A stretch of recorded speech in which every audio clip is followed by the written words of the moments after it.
صدیوں سے دیکھا جا رہا ہے کہ سعودی عرب کو غیر مستحکم کرنا اسلام کے دشمنوں کا مقصد رہا ہے۔ ابھی تک کسی ملک نے براہ راست اس حد کو عبور نہیں کیا تھا، لیکن یہ سب ہوا اور اس وقت ہوا کہ جب یہ معلوم ہوا کہ سعودیہ کی سرزمین پر ایران کی جانب سے میزائل داغے گئے۔ امریکہ نے بھی کبھی سعودیہ پر حملہ نہیں کیا اور نہ ہی اسرائیل نے ایسا کرنے کی جرت کی، کیونکہ سعودیہ کی سرزمین پوری دنیا میں موجود مسلمانوں کے لیے مقدس جگہ سمجھی جاتی ہے۔ ان حالات میں جہاں پاکستان دو ممالک کے درمیان صلح کروانے کی کوشش کر رہا ہے، اس وقت میں ایران کا سعودی عرب کے شہر الجبیل سے کہا جاتا ہے، اس کی آئل ریفائنری اور پیٹروکیمیکل جو تنصیبات ہیں ان پر حملہ کرنا بہت ہی غیر مناسب حرکت دیکھنے میں آ رہی ہے، جو نہ صرف اس پورے خطے بلکہ خود ایران کے لیے بھی شدید نقصان دہ ہو سکتی ہے۔ بھئی جنگ اسرائیل اور امریکہ کے ساتھ ہے تو حملہ سعودیہ کی سرزمین پر کیوں؟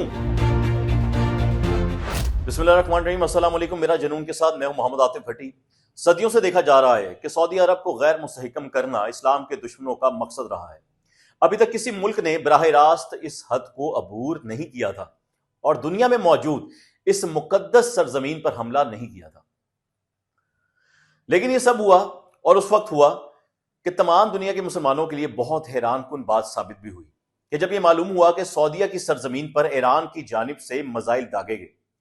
جبکہ اس سے پہلے سعودی عرب کو اپنی سرزمین پر اس طرح کے کسی بھی حملے کا سامنا نہیں کرنا پڑا تھا۔ اگر دیکھا جائے تو امریکہ نے بھی کبھی سعودیہ پر حملہ نہیں کیا اور نہ ہی اسرائیل نے ایسا کرنے کی جرت کی، کیونکہ سعودیہ کی سرزمین پوری دنیا میں موجود مسلمانوں کے لیے مقدس جگہ سمجھی جاتی ہے،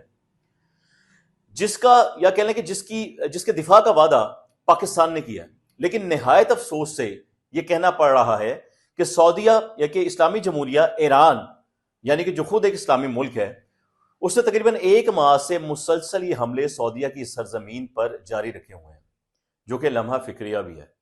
اگر یہ کہا جائے کہ ایران کی جانب سے سعودیہ کی سرزمین پر امریکی اڈوں پر حملہ کیا جا رہا ہے، تو وہاں اس بات پر غور کیجئے گا کہ جہاں پر یہ میزائل داغے گئے، یہ آج کا تازہ واقعہ جو آج صبح ہوا ہے، صبح خبروں کا یہ تمام معاملات، یہ تمام باتیں حصہ بنی ہوئی تھی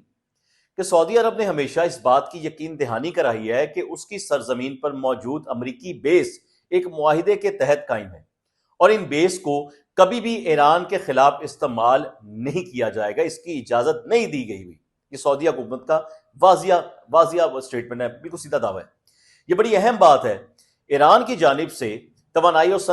صنعتی جو تنصیبات ہیں ان کو نشانہ بنانا انٹرنیشنل اصولوں کی بھی سنگین خلاف ورزی ہے، لیکن پھر بھی سعودی عرب نے پاکستان کے مشورے پر چلتے ہوئے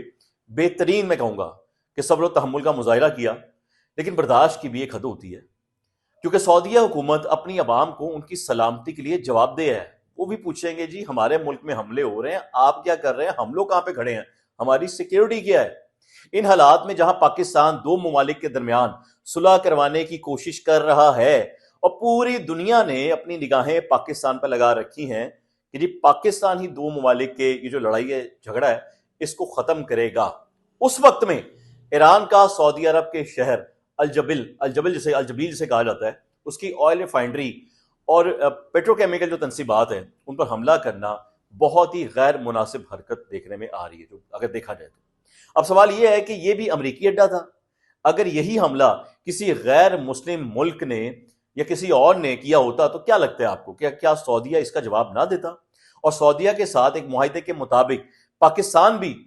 اس کا جواب نہ دیتا؟ لیکن پھر بھی سعودیہ نے صبر سے کام لیا۔ دیکھا جائے تو حرمین شریف کا دفاع سعودیہ عرب کی جو سرحدیں ہیں وہاں سے شروع ہو جاتا ہے، لیکن اس حملے کے بعد تو ایسا لگتا ہے کہ جیسے سعودیہ کو مالی اور معاشی طور پر کمزور کرنا ہے۔ اس کے نتیجے میں یہ بات سامنے آتی ہے کہ یہ حملہ مقدس سرزمین کی سلامتی کے لیے براہ راست ایک خطرہ ہے۔ آپ بتائیں کہ کون سا مسلمان انفرادی طور پر یا اجتماعی طور پر یا پھر کون سا ایسا مسلم ملک ہو جو ان حالات کو قبول کرے گا یا یہ کہے گا جی کوئی گل نہیں، اسے معاف کرتے ہیں؟ آپ ذرا اس سے موجودہ وقت پر غور کیجئے کہ یہ حملہ اس وقت کیا گیا ہے کہ جب پاکستان ثالثی کی کوششوں میں ایک اہم موڑ پہ کھڑا ہے۔ اس صلح کے ماحول میں ایسا کرنا امن کی راہ میں رکاوٹ ڈالنے کی کوشش دکھائی دیتی ہے ہمیں۔ مطلب میں تو یہ کہوں گا، یا میرے جیسے جو اس کو دیکھ رہے ہیں یا جتنے بھی لوگ ہیں وہ یہی کہیں گے، جو نہ صرف اس پورے خطے بلکہ خود ایران کے لیے بھی شدید نقصان دہ ہو سکتا ہے۔ پہلے دن سے یہ بات اچھی طرح سب جانتے ہیں کہ اسرائیل اس جنگ کو لمبا کھینچنا چاہتا تھا اور مسلمانوں کو مسلمانوں کے خلاف کھڑا کرنا چاہتا تھا، جبکہ پاکستان کی یہ کوشش رہی ہے کہ کسی بھی طرح سے امن بحال ہو جائے پورے خطے میں، اور یہ بات یا یہ جھگڑا مسلمانوں کے درمیان بالکل پیدا نہ ہو۔ اگر اس صہیونی ڈیزائن کو واضح طور پر آپ سمجھ لیں نا، مطلب اگر اس کو سمجھ لیا جائے تو یہ سوال پیدا ہوتا ہے کہ اس نازک موڑ پر جہاں پاکستان ثالثی کی کوشش کر رہا ہے، اس وقت میں ایران نے سعودیہ پر حملہ کیوں کیا؟ اس طرح تو صہیونی جو منصوبہ ہے کیا اس کو عملی جامہ پہنایا گیا؟ یعنی کہ وہ جو کرنا چاہ رہے تھے کیا ہم وہ کر رہے ہیں، یا جان بوجھ کر کیا گیا یا اتفاقی طور پر ہو گیا؟ یہ سوال خاص طور پر اہم ہے، اس کو آپ نے ذہن میں رکھنا ہے، کیونکہ پہلے ہی اپنی جو سعودی اپنی فضائی حدود ہے ان کو ایران کے خلاف استعمال نہ کرنے کی یقین دہانی بھی کروا چکا ہے، اور ایسا نہیں ہوا ابھی تک۔ بھئی جنگ اسرائیل اور امریکہ کے ساتھ ہے تو حملہ سعودیہ کی سرزمین پر کیوں؟ اور وہ جگہ امریکی بیس کا حصہ بھی نہیں ہے، تو پھر کیوں؟ سعودی عرب نے اپنی سرزمین پر اڈے ایران کے خلاف استعمال کرنے کی اجازت نہیں دی، یہ بڑا کلیئر ہے کہ جی ہم ایران کے خلاف کوئی بھی اپنا اڈا استعمال کرنے نہیں دیں گے۔ ایسا کر کے یعنی جو حملہ کر کے ایران نے ایک ثالث کی ساکھ کو بھی نقصان پہنچایا۔ پاکستان ہی تھا جس نے صبر و تحمل کا مشورہ دیا تھا دونوں طرف، اور جس نے امن معاہدے کے حصول کے لیے سفارتی سرمایہ کاری بھی خرچ مطلب سفارتی سرمایہ خرچ کیا، مطلب سفارتی عمل اس میں لے کر آئے، بار بار میٹنگ ہوئی، بار بار آنا جانا ہوا کہ اس بات کو کہیں لے کر جائیں۔ یہ عملہ نہ صرف عملی معاملات ہیں انہیں پٹری سے اتارنے کی کوشش ہے، بلکہ پاکستان کی ساکھ کو بھی نقصان پہنچاتی ہے۔ اور بڑا سوال یہ ہے کہ آخر کیوں؟ کیا ایرانی حکومت اپنے فوجی کارروائیوں پر یعنی ان کی فوجی کارروائیاں ہیں کیا ان پر ایران کی جو حکومت ہے ان کا مکمل کنٹرول نہیں ہے؟ پاکستان اور پاکستانیوں کے ساتھ سعودیہ کی مضبوط مذہبی وابستگی ہے، اور حجاز کی مقدس سرزمین کے دفاع کی ذمہ داری پر جو ہے وہ ذمہ داری ہے، یہ اس پر مبنی ہے۔ پاکستان نے اس سے بلا جواز حملے کی شدید مذمت بھی کی ہے۔ جس چیز کو سمجھنے یاد رکھنے کی ضرورت ہے وہ یہ ہے کہ پاکستان نے سعودی عرب کے ساتھ باہمی دفاعی معاہدے پر دستخط کر رکھے ہیں، لہٰذا اب سعودی عرب کا دفاع کرنا صرف مذہبی ذمہ داری نہیں ہے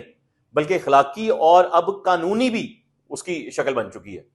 یہ سمجھ لیجئے کہ ایک پر حملہ دوسرے پر حملہ تصور کیا جائے گا اس معاہدے کے مطابق، لہٰذا اگر ایران سعودی عرب پر حملہ کرتا ہے تو دفاعی معاہدے کے مطابق پاکستان پر یعنی اس معاملے کو پاکستان پر حملہ سمجھا جائے گا۔ اب سوال یہ ہے کہ پھر پاکستان کو کیا جواب دینا چاہیے، اور کیا ایران اس معاہدے کو سمجھتا ہے؟ کیونکہ پھر تو پاکستان کو بیچ میں آنا پڑ جائے گا اس معاہدے کے مطابق۔ قرآن کی ایک سورہ ہے کہ سورہ حجرات کی آیت نمبر 9 ہے کہ اگر مومنین کے دو گروہ آپس میں لڑیں تو ان کے درمیان صلح کروائیں، لیکن اگر ان میں سے ایک دوسرے پر زیادتی کرے یعنی ان میں سے کوئی ایک دوسرے پر زیادتی کرے تو فاسق سے اس وقت تک لڑو جب تک وہ اللہ کے حکم کی طرف لوٹ نہ آئے۔ کیا ایران نے اپنے اس تازہ حملے سے پرامن حل کا کوئی راستہ جو ہے کیا وہ بند کر دیا؟ کیونکہ اس کے بعد جو معاملات ہیں یعنی جنہوں نے ثالثی کروانی ہے، ثالثی کی کوشش کر رہے ہیں، یہ تو ان کی ساکھ کو نقصان پہنچ رہا ہے، کیونکہ جنہوں نے امن کی کوشش کرنے والے جو لوگ ہیں پھر مشکل وقت ان پہ نہیں آئے گا، پھر مشکل وقت ان پہ آئے گا جنہوں نے اس کی خلاف ورزی کی۔ کیونکہ جو کچھ بھی ہوا اس کے باوجود ایک واحد راستہ یہ ہے کہ ایسے اقدامات کیے جائیں کہ جس سے اس امن کی کھڑکی سے فائدہ اٹھایا جائے جو بہت تیزی سے بند ہو رہی ہے۔ ایسا ہونے کے لیے یا ایسا کرنے کے لیے پاکستان کے زیر قیادت جو عمل ہے اب بھی واحد قابل اعتبار عمل ہے جو پورے خطے میں امن فراہم کر سکتا ہے، لیکن اس کے لیے ثالث کی بات سننا